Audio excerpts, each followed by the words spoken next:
dan juga dikaruniai kesabaran. Terus bagaimana hubungan dengan anak Karena saya yang kedua-duanya sekolah baik. di pesantren, Pak? Sehat, syukur Ini baik. mau nanya Sakit, sabar juga baik. Terima kasih, Bapak. Namun yang lebih kita sukai adalah sehat dan syukur. Bismillah. Assalamualaikum warahmatullahi wabarakatuh. Alhamdulillah hamdan katsiran thayyiban mubarakan fi kama yuhibbu rabbuna wa yarda.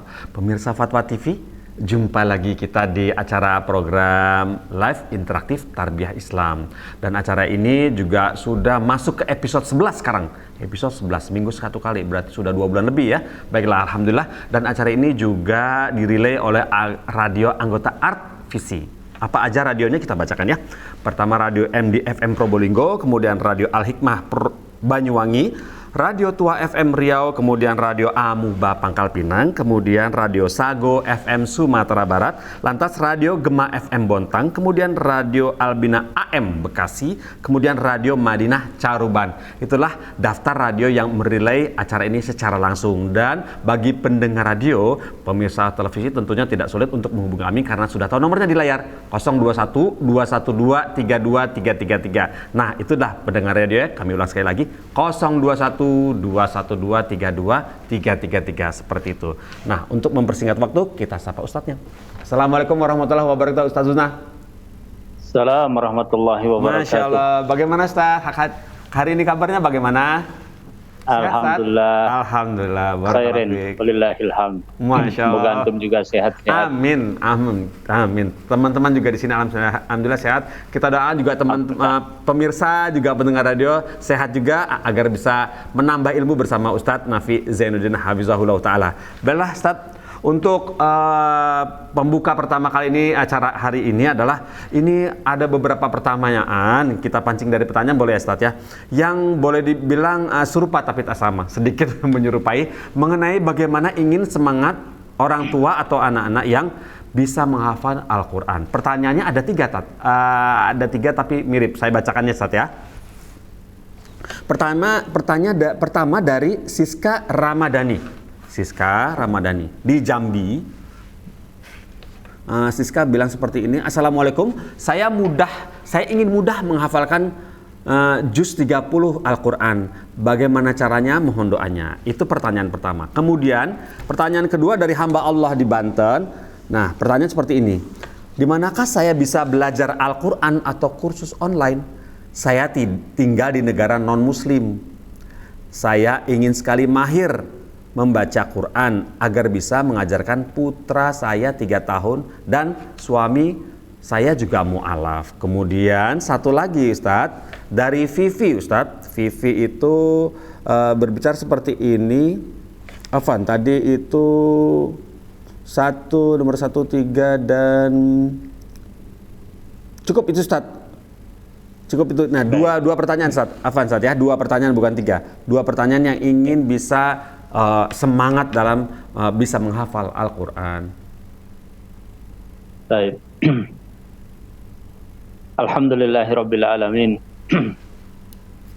Wassalatu wassalamu ala afdhalil anbiya'i wal mursalin. Muhammad ibn Abdullah al-Amin wa ala alihi wa ashabihi ajmain wa alihi at-tahirin wa man tabi'ahum bi ihsanin ila yaumiddin. Pemirsa, alhamdulillah kita bersyukur kepada Allah Subhanahu wa taala. Pada kesempatan ini kita kembali berusaha untuk mempelajari dari Al-Qur'anul Karim dan juga hadis Nabi sallallahu alaihi wasallam serta petunjuk para ulama di dalam hal at-tarbiyah al-islamiyah. Sebelum kita membuka pertanyaan dengan beberapa hal yang terkait cara menghafal Al-Quranul Karim. Betul. Ya, memang ini mestinya diserahkan kepada ahlinya karena saya bukan seorang hafid, ya. Tetapi saya juga berusaha untuk menghafalkan Al-Quran insyaallah. Aspogi juga mestinya ya. Ya, karena menghafal Al-Quran tidak terbatas dengan usia.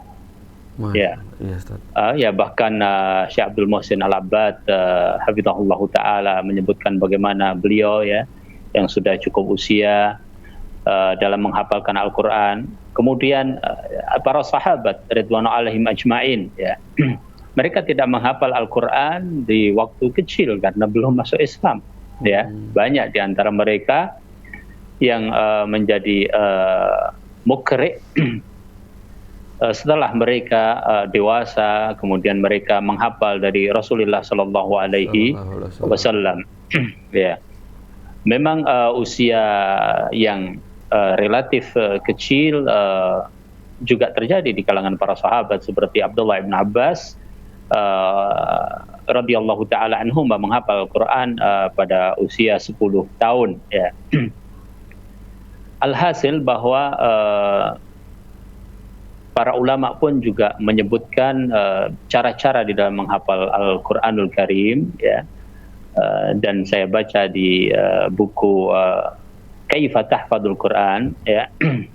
Di sana disebutkan Ibnu Hajar Al-Asqalani rahimahullahu taala mengatakan yakhtalifu bi ikhtilafil askhash, ya. Beda-beda kadang orang kemampuannya di dalam menghafal. Tapi ada hal-hal yang utama, ya. Ada hal-hal yang merupakan pendorong dan ada hal yang berkaitan dengan pribadi, ada juga hal yang berkaitan dengan mukri di saat menghafalkan Al-Quran, atau di Indonesia ini sering disebut dengan muhafidz, yaitu orang yang membimbing hafalan Al-Quran. Ya. Di antara hal-hal yang asasi disebutkan misalnya oleh mereka yang merupakan ahli insyaallah dalam Al-Quranul Karim, dan kita juga berdasarkan pengalaman-pengalaman yang ada, demikian juga dilakukan di lembaga-lembaga tahfidz Al-Quran, ya. Yang paling utama tentunya adalah niat yang lurus, ya. Ya, karena benarnya niat insyaallah ia akan membantu dengan sangat kuat, ya, dan Allah Subhanahu wa taala mudahkan. Walaqad yassarnal Qur'ana lidzikri, ya, dan sungguh kami telah mudahkan Al-Quran untuk menjadi bacaan yang diingat, ya, diulang-ulang, ya. Jadi pertama kali tentu berkaitan dengan itu. Kemudian para hufadz juga menyebutkan tentang yang paling utama adalah kesiapan, ya, karena berbeda antara satu orang dengan orang yang lain. Ada yang mempunyai kecerdasan, ada yang mempunyai daya ingat yang kuat, ada yang ya daya ingatnya biasa, ya. Ada yang barangkali terbata-bata, ya kan, ya. Yes. Tentu sebelum itu memang diwasiatkan untuk belajar qiraah atau membaca Al-Quran dengan tartil, ya. Waratil Qur'ana tartila. Makanya kita di usia-usia dini mendapatkan bahwa mereka dilatih untuk ayat-ayat yang pendek dahulu, ya. Dan pembagian Al-Quran di masa sahabat juga sudah ada, ya, tiwalul mufassal, kemudian al-mufassal, ya. Kemudian ayat-ayat yang tadi disebutkan seperti amma yatasaalun. Tadi pertanyaannya juz 30, ya, juz 30 betul, Ustaz. Ya. Ya. Pengen bisa menghafal juz 30 Quran seperti itu. Ya, 30 juz sama juz 30, ya. 30, Ustaz, bukan 30. Iya. Jangan terbalik. Ya, tapi kita tetap memang memulai dari situ bisa juga, kan, memulai menghafal Al-Quran dari ayat-ayat yang merupakan ayat-ayat untuk menghafalkan di awal, karena itu juga merupakan surat-surat untuk melatih tartil, ya. Ya, kemudian setelah itu mengambil mushaf yang standar untuk dirinya, ya. Standar untuk dirinya, ya. Dan jangan pindah-pindah mushaf. Oh, itu dia kuncinya, Ustaz, ya. Ya. Oh, jangan pindah-pindah. Jangan ganti-ganti mushaf, ya. Iya, jangan ganti-ganti mushaf. Artinya ada sebagian yang menggunakan satu mushaf, ya kemana-mana mushaf itu dibawa, tetapi kadang tidak terbawa, dia bisa menggantinya dengan mushaf yang sama. Artinya kalau dia tentukan mushaf madani, ya dia harus selalu berpedoman pada mushaf madani agar tidak terjadi ingatan yang berbeda-beda kepada ayat-ayat dan surat-surat yang dihafal. Ya. Kemudian di antara yang dilakukan oleh para hufaz adalah memulai menghafalkan dengan membaca berkali-kali. Ya. Jadi misalnya dia mau membaca berkali-kali ayat-ayat yang akan dia hafal. Ya. Gitu. Jadi misalnya dia kira-kira mampu dalam satu hari menghafalkan satu halaman, ya satu halaman itu dia baca berulang kali sampai 20 kali.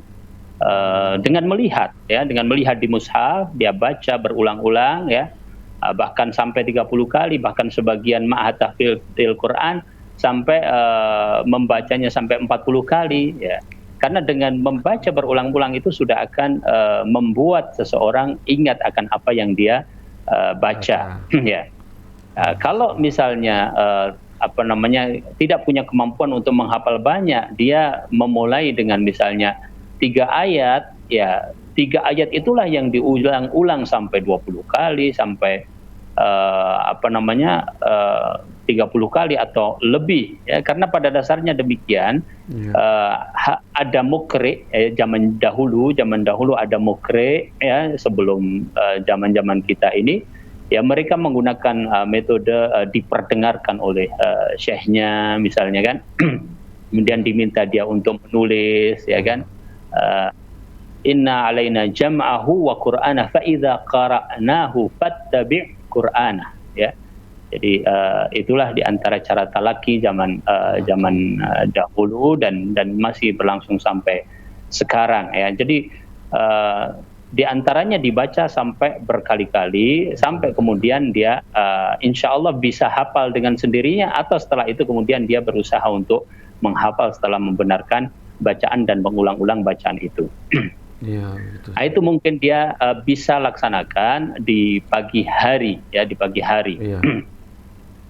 Kemudian dia di siang hari atau di waktu tertentu, karena yang dinasihatkan oleh para qurra, ya, di antara hal yang daruri adalah menetapkan waktu yang tertentu yang dia komitmen. Iya, menetapkan waktu, ya. Ya, jadi tergantung orangnya, dia punya waktu kapan begitu, karena kalau sudah masuk dalam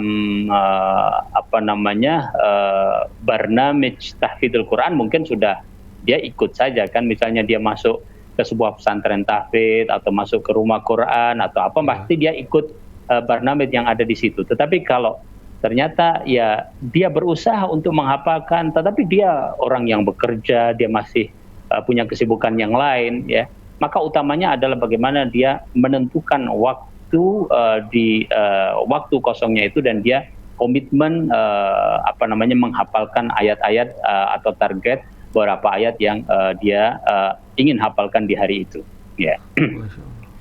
Nah, kemudian di waktu sore dia bisa menyetorkan hafalan, ya, menyetorkan hafalan. Ya, maka sebaiknya kalau di ma'had atau di tempat yang ada partner, dia akan setor kepada mukri'nya, atau dia setor kepada muhafidnya, atau dia setor kepada temannya sebelum kepada mukri'nya. Jadi harus ada setoran hafalan, ya. Harus ada setoran murojaah, ya. Ini bukan stat namanya murojaah, bukan? Bukan murojaah. Bukan. Murojaah itu yang tadi diulang-ulang sampai 20-40 kali itu, ya.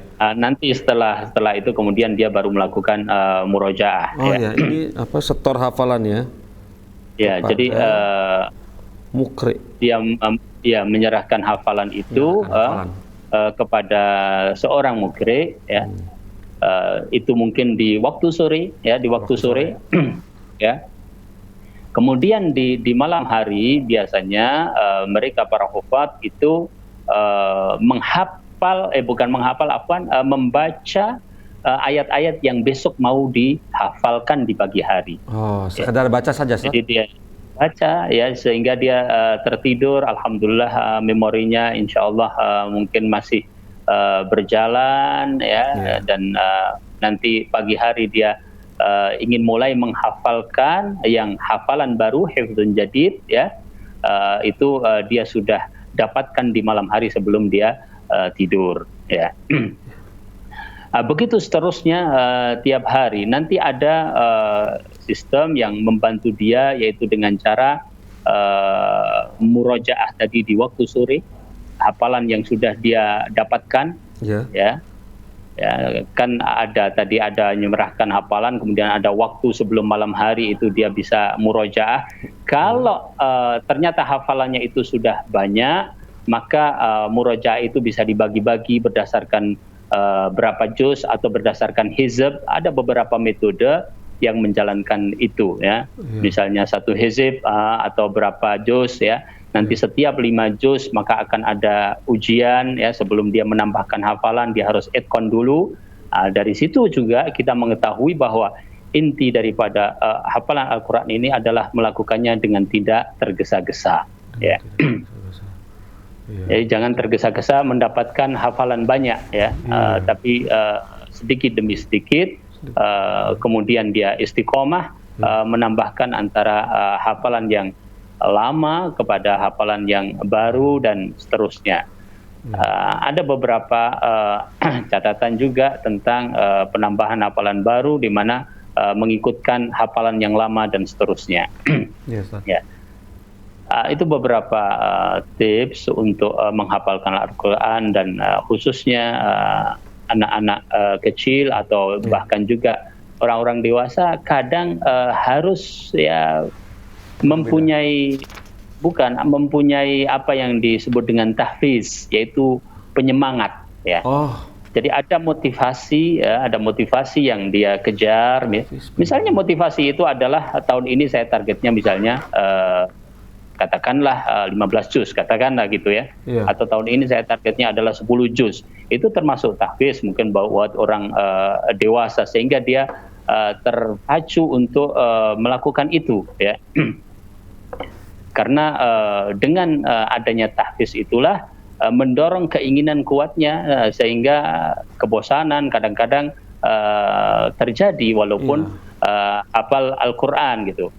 Di antara para ulama bahkan menyebutkan di antara tahfiz atau bentuk tahfiz itu sebagaimana disebutkan oleh Ibnu Hajar, yaitu at-tarannum ya. Jadi membuat Al-Quran itu dengan nada yang enak yang dia dengar. Ya, memang terjadi khilaf di kalangan para ulama tentang hukum ini, tetapi intinya bahwasanya tarannum insyaallah itu mempunyai kesan yang berbeda bagi seseorang ya. Berbeda kita membaca biasa saja mungkin dengan tarannum yang kita mungkin lebih meresapi dan lebih ya semangat kita, kadang kecepatannya tertentu dan sebagainya, nadanya tertentu dan sebagainya membuat kita lebih semangat. Maka itu termasuk tahfiz. Baik untuk anak kecil ataupun untuk orang dewasa, ya tarannum ini kadang-kadang dibutuhkan sebagai tahfiz ya, dan tentu saja tetap berusaha untuk berada di dalam kaidah-kaidah tajwid. Nah, itu diantara tips-tipsnya Mas Pongki, wallahu taala alam ya. Kita semuanya berusaha untuk selalu menambah hafalan Al-Quran, dan yang lebih utama adalah menjaganya, dan insyaallah semoga Allah Subhanahu wa taala memberikan taufik kepada kita semuanya. Nah, baiklah Ustaz, alhamdulillah atas tips-tipsnya Ustaz. Alhamdulillah. Kalau boleh saya ulang di sini adalah pertama adalah tartil, kemudian pilih mushaf jangan ganti-ganti, mushaf tertentu dan jangan ganti-ganti. Ketiga, membaca berulang-ulang 20 sampai 40 kali dari ayat yang ditargetkan. Kemudian pada pagi harinya menetapkan waktu di mana waktu yang dia bisa mulai menghafal begitu Ustaz ya. Terus kemudian kelima adalah setor hafalan kepada mukri'nya ya, Ustaz, betul ya. Seperti itu bisa sore hari. Kemudian setor hafalan kemudian malam harinya membaca apa yang akan dihafal besok. Seperti itu ya kata Ustaz ya. Berikutnya adalah murojaah pada sore hari. Terus lantas untuk dewasa perlu ditambahkan adanya penyemangat atau tahfiz ya Ustaz ya. Bisa dari anak nada kecil dan Imam juga Al-Quran. dewasa. Ya, barakallahu fikum. Alhamdulillah Ustaz. Cuman bolehkah saya tanya sedikit lagi satu Ustaz? Zaman sekarang semuanya dipermudah dengan media Ustaz. Dengan alat-alat bantu seperti misalnya handphone atau MP3 player. Nah, ada satu namanya makhluk MP3 player ini Ustaz. Beberapa orang tua melatih anaknya dengan mengandalkan satu MP3 player ini Ustaz. Pemutar MP3 atau lagu atau ayat Quran itu diulang-ulang setiap hari.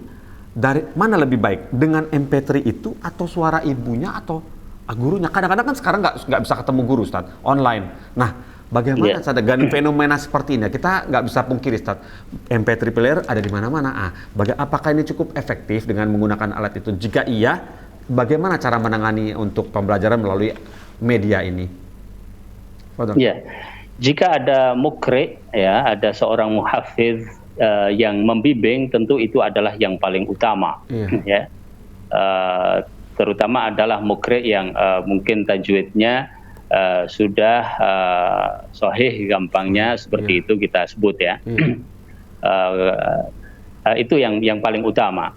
Kemudian adanya rekaman-rekaman yang seperti itu, termasuk bahkan rekaman video ya, itu dimasukkan oleh para hufaz, wallahu taala alam, juga di buku Kaifa Tahfadzul Quran sebagai al-wasail al-musaidah, yaitu hal-hal yang membantu ya, bukan yang utama ya, bukan hal yang utama.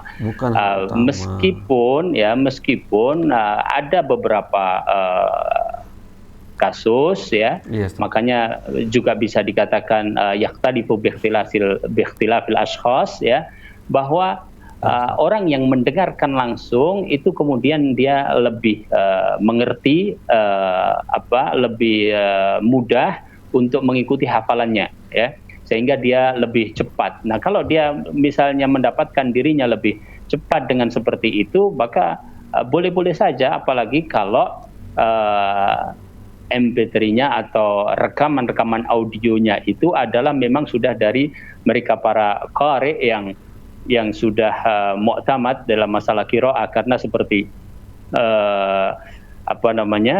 kerajaan Saudi Arabia misalnya membuat beberapa rekaman ya yang dipublikasikan secara luas, dan mereka bahkan membuat qiraah dari beberapa riwayat ya yang dibutuhkan oleh kaum muslimin di seluruh dunia ya.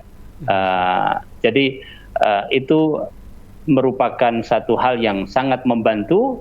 Adapun bagi seseorang melihat bahwasanya itu yang paling mudah dan paling efektif ya, tidak masalah ya, sehingga dia bisa menghafal kitab Allah, dan setelah hafal atau di sela-sela dia menghafal, kalau dia mendapatkan mukri untuk memperdengarkan hafalannya, maka itulah hal yang merupakan asasi sesungguhnya atau al-aslu dalam masalah ini, wallahu taala a'lam. Masya Allah Ustaz, barakallahu fikum Ustaz, jazakumullah khairan atas tips-tipsnya yang jujur buat kami baru di sini, Masya Allah. Semoga pemirsa dan pendengar radio dapat mengambil ibrahnya dari apa yang sudah dipaparkan oleh Ustadz Nafi Zainuddin. Baik Ustadz, kita masuk ke pertanyaan berikut. Ini dari Ernawati. Alhamdulillah.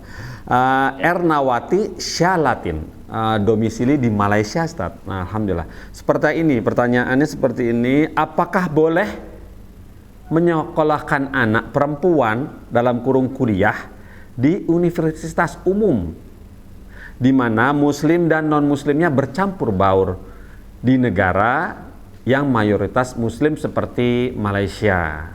Mohon nasihatnya agar kami melangkah seperti apa? Ya, jadi sebelum kami menjawab tadi, saya menambahkan, saya lupa dari pertanyaan yang sebelumnya, ada saudara kita yang tinggal di negara non muslim ya, kemudian kesulitan untuk mendapatkan pengajaran Al-Quran secara online. Betul. Saya pikir banyak untuk itu, kita juga bisa mencari ya mungkin tim kru Fatwa TV juga bisa membantu. Khususnya lagi barangkali problemnya adalah bahwa yang bersangkutan belum bisa baca Al-Quran. Barangkali ya, saya tidak paham benar tadi pertanyaannya, karena beliau kan mengatakan bagaimana mau belajar Al-Quran yang baik, kemudian mengajari anaknya, kemudian mengajari suaminya yang masih mu'alaf ya. Iya betul. Ya, semangat yang luar biasa, insya Allah. Dan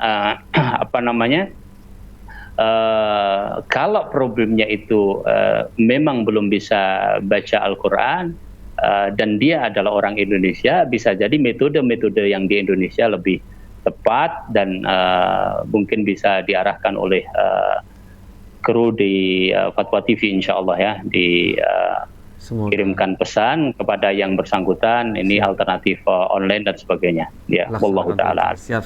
Alhamdulillah Ustaz. Jadi ingat ya di luar negeri ya Ustaz ya. Iya, ini itu bagaimana Ustaz? Silakan Ustaz. Iya. Kemudian tentu yang namanya belajar, para ulama menyebutkan tentang hal yang paling utama, ya, bahwa hal yang paling utama di dalam belajar itu adalah ilmu din, ya, ilmu-ilmu yang berkaitan dengan ilmu agama, ya. Dan itulah yang masuk di dalam firman Allah Subhanahu wa taala pertama kali, yarfa'illahu alladhina amanu minkum walladhina utul ilma darajat.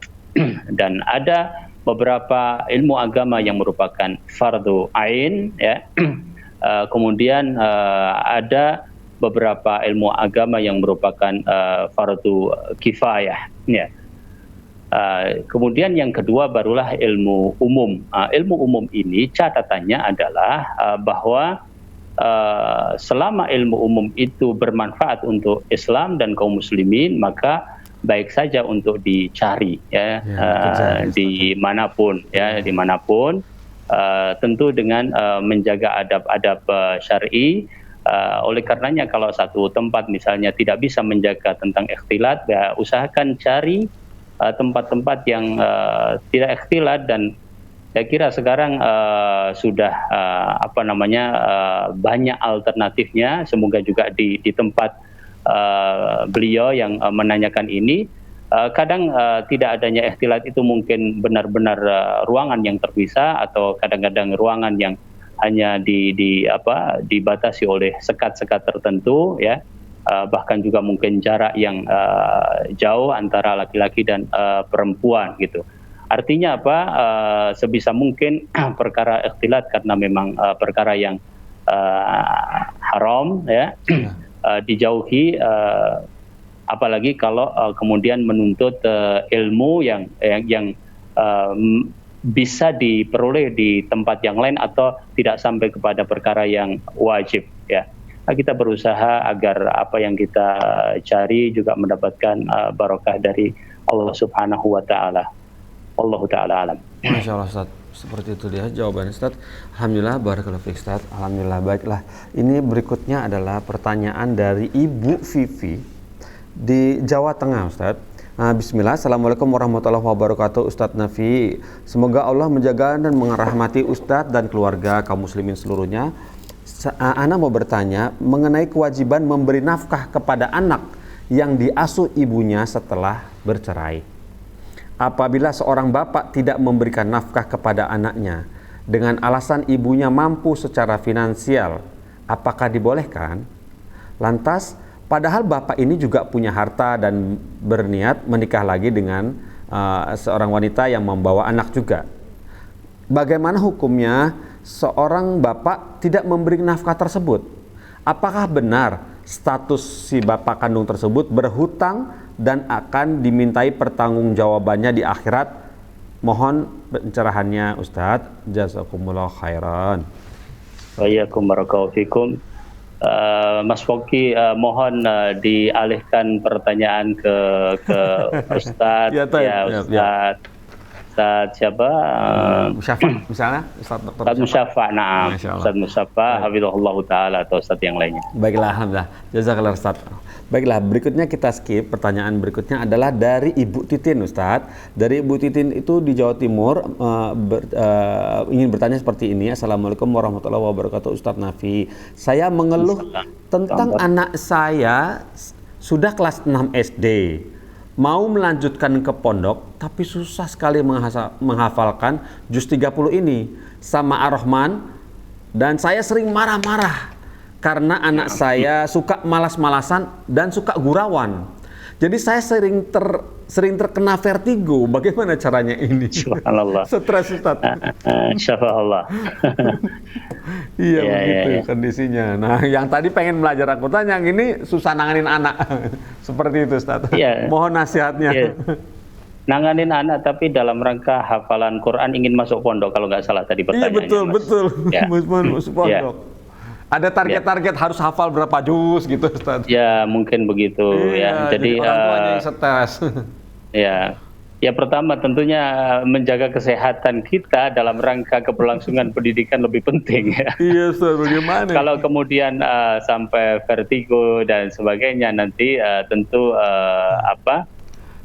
lebih kacau ya. Iya, Ustaz. Wallahu taala alam. Jadi dalam kasus ini mungkin ibu karena menghadapi anak yang kadang sering bergurau, kemudian susah mencapai target, bahkan satu surat Ar-Rahman disebutkan, itu susah gitu ya. Ya, nasihat saya bahwa anak memang dalam masalah apapun kaitannya dengan materi pelajaran harus dibuat suka ya. Jadi Al-Quranul Karim kalau seandainya dia belum masuk pada baik pikirannya ataupun hatinya suka, ya karena sifat kekanak-kanakannya gitu ya, maka kita berusaha untuk mendatangkan satu cara sehingga dia suka dulu terhadap Al-Quran atau bacaan Al-Quran ya. Sebagai salah satu contoh ya. Sebagai salah satu contoh kita dipancing. Beberapa anak itu ketika dia mendengarkan, bukan lagu lah kita sebut, misalnya lantunan ini ya, lantunan syair-syair bahasa Arab begitu. Kadang-kadang dia secara otomatis mendengarkan di masjid, dia mengikuti gitu ya. Maka dia tidak perlu disuruh, di rumah dia sudah mengikuti, karena buat dia itu enak, buat dia itu adalah asyik, gitu, menyenangkan ya. Maka kita harus pancing dulu, bukan target yang kita kedepankan ya. Karena kalau anak itu istilahnya sudah mau jalan, sudah berada di atas relnya, insya Allah dia cepat. Iya, tinggal didorong ya, Ustaz ya. Tinggal didorong istilahnya gitu ya. Iya, betul, Ustaz. Iya. Ya, jadi dia harus dibuat suka dulu, misalnya dipilihkan, contoh nih ya, dipilihkan tentang qiraah-qiraah yang sesuai dengan anak-anak seusia itu. Ya, misalnya gitu kan. Cuplikan-cuplikan, meskipun tidak harus langsung kita suruh dia untuk melihat ya, kita putar saja, kita putar di rumah, besok diulang-ulang ya. Kemudian pilih juga misalnya model hafalan-hafalan yang murotal tapi yang pendek-pendek misalnya. Ya, ketika dia mau mengikuti, baru nanti kita mulai masuk, kita ganti misalnya dengan surat Ar-Rahman, atau kita ganti dengan target-target yang dimaukan gitu ya. Yang jelas kita buka dulu, karena sebagaimana perkataan Ali radhiyallahu taala anhu, bahwasanya hati itu kan wadah ya, dan an-nasu tsalatsa ya.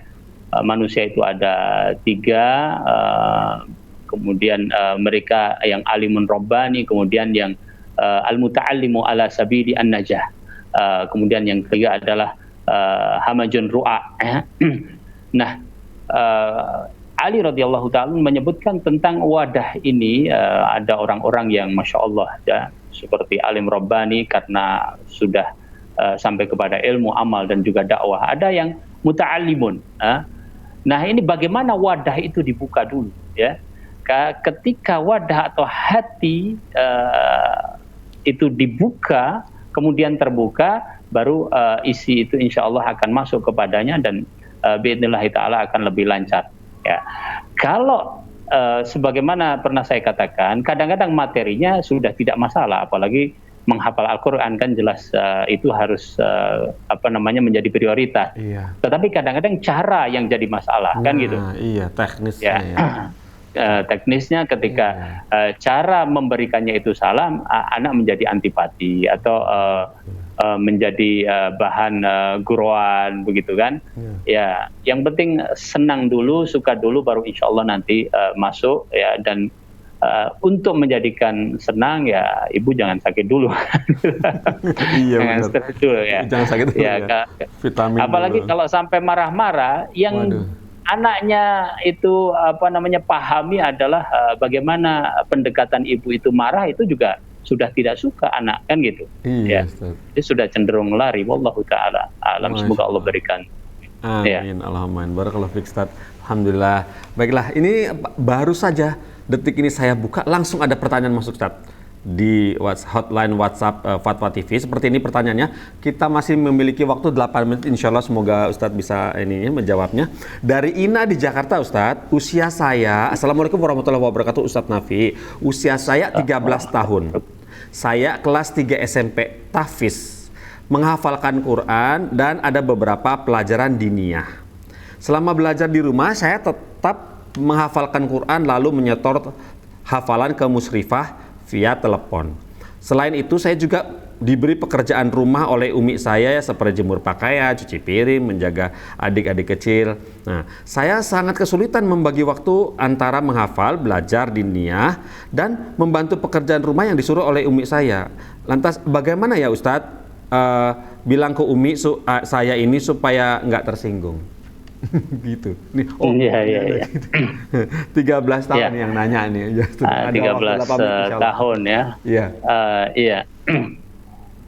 Ini di antara problem peserta didik, di antara problem anak-anak kita yang kadang kita harus tahu. Kadang guru mungkin lebih terpusat kepada penyampaian materi, misalnya kan.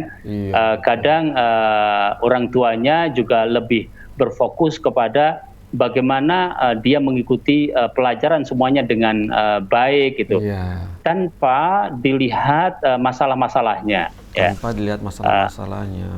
Ya, masalah-masalahnya yang sebenarnya di dunia sekolahan itu sudah dijembatani oleh adanya BK, ya. Ya. Jadi kesulitan. Apa namanya? BK, bimbingan konseling. Oh, ya. BK, bimbingan konseling, ya, Masya Allah. Ya. Itu kan termasuk bertugas untuk menangani kesulitan-kesulitan belajar. Ya. Jadi kasus ini semoga Allah berikan jalan keluar, adalah termasuk kasus kesulitan belajar. Yang mana orang tua harus mengerti, guru harus mengerti, wali kelas harus mengerti, BK juga harus mengerti. Ya. Kemudian dari situlah baru nanti akan dicarikan cara untuk penyelesaiannya. Apalagi musim daring begini ya, kadang-kadang satu guru misalnya tidak terkoordinasi dengan guru yang lain, ya. Sehingga guru pertama memberikan tugas, guru kedua memberikan tugas, semuanya memakai deadline gitu kan. Kemudian orang tua juga ngasih tugas, juga ada deadline-nya gitu kan. Akhirnya pusing anak itu ya, bagaimana dia mengatur semuanya itu. Tapi alhamdulillah saudari kita tadi Ina berusaha mencari jalan keluar ya, saudari Ina berusaha mencari jalan keluar, bahkan bagaimana berbicara kepada ibunya ya. Caranya adalah memang mencari waktu yang ibu mau diajak bicara, intinya kan begitu. Gitu ya. Itu pertama kan itu ya. Kemudian setelah itu dia jelaskan masalahnya gitu. Dia harus terus terang, dan keterus terangan anak kepada orang tua ini adalah nikmat yang luar biasa. Ya, betapa banyak masalah-masalah terjadi pada anak karena tidak terjadi komunikasi yang baik antara anak dan orang tua. Ya, orang tua kadang-kadang taunya pengen hasil, ya, prosesnya tidak begitu tidak begitu dilihat, ya kan? Sedangkan anaknya merasa nggak ada gunanya saya ngomong ke orang tua, ya, nanti paling saya dimarahi, nanti paling begini, paling begitu. Jadi terjadinya komunikasi dan maunya orang tua mendengarkan, dan subhanallah Rasulullah Shallallahu Alaihi Wasallam adalah contoh yang paling baik, ya, dalam segala hal tentunya. Kemudian juga dalam hal mendengarkan pembicaraan orang lain. Ya. Sampai musuhnya mau bilang apa ditunggu sampai selesai, kan gitu. Itu musuh loh. Gitu Ustaz ya, Masya Allah. Iya, ditunggu sampai selesai, sampai Rasulullah SAW mengatakan afaragta ya Abul Walid, sudah selesai. Ya, sampai Rasulullah SAW menjelaskan apakah masih ada yang mau disampaikan, baru Rasulullah SAW memberikan jawaban, kan gitu. Nah, jadi itu adalah nikmat yang paling besar. Nah, intinya bilang saja sama umiknya, minta waktu, mau bicara tentang kesulitan gitu kan. Itu satu. Yang kedua, apabila dia tidak mendapatkan itu, sebetulnya dia bisa berkirim berita. Berkirim berita yang paling penting secara struktural sekolahan, pertama kali adalah kepada guru, ya, guru bersangkutan, ya, supaya guru tahu tentang kesulitan anak. Ya, bahkan mestinya di antara sifat yang ada pada guru adalah bertanya apa ada yang bisa dibantu dan sebagainya. Jadi dia memberikan pijakan-pijakan untuk kemudian halangan-halangan belajar itu nggak ada dulu. Kan sampai dalam program daring juga, itu kan di antara juknisnya dihilangkan dulu masalah-masalah yang kira-kira menghalangi. Sampai ada kebijakan jangan terlalu fokus kepada pencapaian kompetensi karena kondisi harus dilihat, kan begitu. Betul. Dan ini ada sandaran-sandaran standar kompetensi dasar, ya, seperti itu. Ya, dan itu ada sandaran-sandaran syar'inya, insya Allah, ya. Oh, Masya Allah, ya. Tapi mungkin tidak cukup waktu untuk kita menjelaskan itu. Jadi dia sampaikan kepada gurunya tentang kesulitan belajarnya, ya, tentang kesulitan belajarnya. Semoga guru kemudian menindaklanjuti untuk berkoordinasi dengan pihak-pihak terkait. Kalau misalnya belum selesai juga, dia sampaikan ke wali kelas, atau sampaikan kepada pihak sekolah yang dia merasa enak, merasa nyaman untuk menyampaikannya. Kemudian di akhir dia sampaikan, saya tidak merasa nyaman misalnya untuk menyampaikan langsung ke ibu saya, ke guru, ke siapa, tolong, misalnya dia nyaman kepada salah seorang ustadzah, dia bilang, tolong ustadzah, mohon dibantu untuk koordinasi sehingga saya bisa mendapatkan jalan keluar dari kesulitan saya ini. Begitu. Karena masalahnya harus diselesaikan bersama. Misalnya nggak bisa kita bilang sabar gitu kan, waktunya nggak cukup. Ya, waktunya misalnya nggak cukup. Permasalahannya adalah waktunya nggak cukup. Atau misalnya beban pekerjaannya terlalu banyak, ya, masalah itu nggak selesai. Oleh karenanya harus ada koordinasi, musyawarah di antara mereka, wa amruhum syura bainahum, ya, dan dengan musyawarah itu insya Allah memberikan solusi yang terbaik. Khususnya kita berusaha masuk ke dalam kesulitan-kesulitan yang dimiliki oleh peserta didik dalam cara mereka belajar. Masya Allah, Ustaz. Masya Allah, Ustaz. Barakallahu fiik, Ustaz, atas penjelasan yang panjang, lebar, dan detail itu ya, detail, Ustaz. Kami butuhkan sekali detailnya itu. Alhamdulillah, semoga kita bisa ketemu lagi, Ustaz, ya, pekan depan insya Allah, Ustaz, ya. Terima kasih, jazakumullah khairan, Ustaz, atas waktu yang diluangkan untuk pemirsa Fatwa TV dan pendengar radio. Semoga pekan depan Ustaz tetap sehat dan bisa menjawab pertanyaan-pertanyaan yang masuk di Fatwa TV. Amin, barakallah. Alhamdulillah, pemirsa Fatwa TV, tanpa terasa 45 menit kami sudah melayani pertanyaan yang masuk di Fatwa TV dan kami memohon maaf jika ada pertanyaan yang belum sempat kami baca. Untuk itu kita tutup dengan acara ini dengan kafaratul majelis. Subhanakallahumma wa bihamdika asyhadu an la ilaha illa anta astaghfiruka wa atubu ilaik. Wassalamualaikum warahmatullahi wabarakatuh. Dan juga dikaruniai kesabaran. Terus bagaimana hubungan dengan anak Karena saya yang kedua-duanya baik. sekolah di pesantren, Pak? Sehat, syukur baik. nanya Sakit, sabar juga baik. Terima kasih Bapak. Namun yang lebih kita sukai adalah sehat dan syukur.